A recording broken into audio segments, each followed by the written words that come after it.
سورہ انعام آیت نمبر 112 اور 13۔ ترجمہ: اس طرح ہم نے ہر نبی کے مقابلے میں شیاطین جن و انس سے کچھ دشمن قرار دیے ہیں کہ جو پرفریب اور بے بنیاد باتیں لوگوں کو غافل رکھنے کے لیے مخفی طور پر اور کانوں میں ایک دوسرے سے کہتے تھے، اور اگر تیرا پروردگار چاہتا تو وہ ایسا نہ کرتے اور وہ انہیں جبری طور پر روک سکتا تھا، لیکن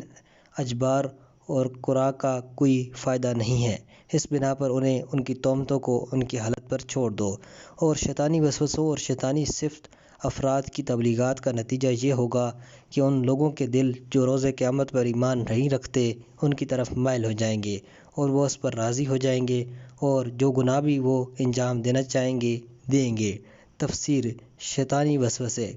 اس آیت میں اس بات کی وضاحت کی جا رہی ہے کہ اس قسم کے سخت اور ہٹ دھرم دشمنوں کا پیغمبر اسلام صلی اللہ علیہ وسلم کے مقابلے میں وجود کی جس کی طرف گزشتہ آیات میں اشارہ ہوا ہے، صرف ان حضرت صلی اللہ علیہ وسلم کی ذات کے لیے ہی منحصر نہیں تھا، بلکہ تمام انبیاء ہی کے مقابلے میں شیاطین جن و انس میں سے دشمن موجود تھے، اور ان کا کام یہ ہوتا تھا کہ وہ پرفریب باتیں ایک دوسرے کو غافل کرنے کے لیے پراسرار طریقے پر بھی اور ظاہر و بظاہر بھی ایک دوسرے کے کان میں کہتے تھے۔ لیکن اشتباہ نہیں ہونا چاہیے کہ اگر خدا چاہتا تو وہ جبراً سب کو روک سکتا تھا تاکہ کوئی شیطان یا شیطان صفت انبیاء اور ان کی دعوت کے راستے میں کوئی معمولی سی معمولی رکاوٹ بھی نہ ڈال سکے، لیکن خدا تعالیٰ نے یہ کام نہیں کیا کیونکہ وہ چاہتا تھا کہ لوگ آزاد رہیں تاکہ ان کی آزمائش اور ارتقاء اور پرورش کے لیے میدان موجود رہے، جبکہ جبر اور سلب آزادی اس ہدف کے ساتھ مناسبت نہیں رکھتے۔ اس کے علاوہ اس قسم کے سخت اور ہٹ دھرم دشمنوں کا وجود اگرچہ ان کے اعمال خود ان کی خواہش و ارادے کے ماتحت تھے، نہ صرف یہ کہ وہ سچے مومنین کے لیے کوئی ضرر نہیں رکھتا بلکہ غیر مستقیم طریقے سے ان کے تکامل میں مدد کرتا ہے۔ چونکہ ہمیشہ تکامل اور ارتقاء تضادات میں پنہاں ہوتا ہے، اور ایک طاقتور دشمن کا ہونا انسان کی قوتوں کے اجتماع اور اس کے ارادے کی تقویت کے لیے مؤثر ہے، لہٰذا آیت کے آخر میں خدا تعالیٰ پیغمبر کو حکم دیتا ہے کہ تم اس قسم کی شیطنتوں کی کسی طرح بھی پرواہ نہ کرو اور انہیں اور ان کی تہمتوں کو ان کی حالت پر چھوڑ دو۔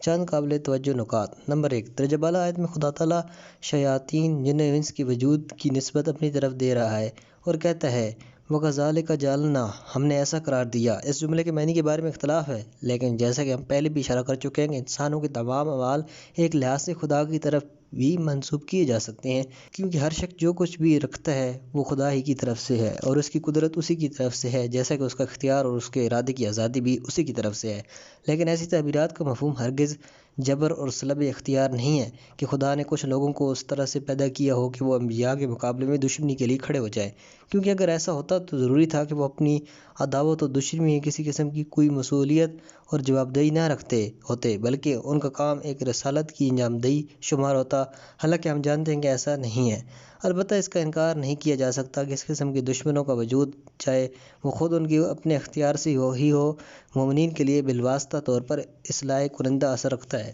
اور بہتر لفظوں میں سچے مومنین ہر قسم کے دشمن کے وجود سے مثبت اثر لے سکتے ہیں اور اسے اپنی آگاہی اور آمادگی اور مقاومت کی سطح بلند کرنے کا وسیلہ بنا سکتے ہیں، کیونکہ دشمن کا وجود انسان کی قوتوں کے اجتماع کا سبب اور باعث ہوتا ہے۔ نمبر 2، لفظ شیاطین شیطان کی جمع ہے اور یہ ایک وسیع معنی رکھتا ہے، اور وہ ہر سرکش، باغی اور موذی موجود کے معنی میں ہے، لہٰذا قرآن میں پست، خبیث اور سرکش انسانوں پر بھی لفظ شیطان بولا گیا ہے، جیسا کہ اوپر والی آیت میں لفظ شیطان کا انسانی شیطانوں پر بھی اور ایسے غیر انسانی شیطانوں پر بھی جو ہماری نظروں سے اوجھل ہیں اطلاق ہوا ہے۔ لیکن ابلیس اس شیطان کا اسم خاص ہے جو حضرت آدم علیہ السلام کے مقابلے میں آیا تھا اور حقیقت میں تمام شیاطین کا رئیس و سردار ہے۔ اس بنا پر شیطان اسم جنس ہے اور ابلیس اسم خاص۔ نمبر 3، زخارف القول پرفریب باتوں کو کہتے ہیں جن کا ظاہر خوشمنا اور باطن قبیح اور برا ہوتا ہے، اور غرور کا معنی غفلت میں رکھنا ہے۔ نمبر 4، زیر نظر آیت میں وحی کی تعبیر اس حقیقت کی طرف ایک لطیف اشارہ ہے کہ وہ اپنی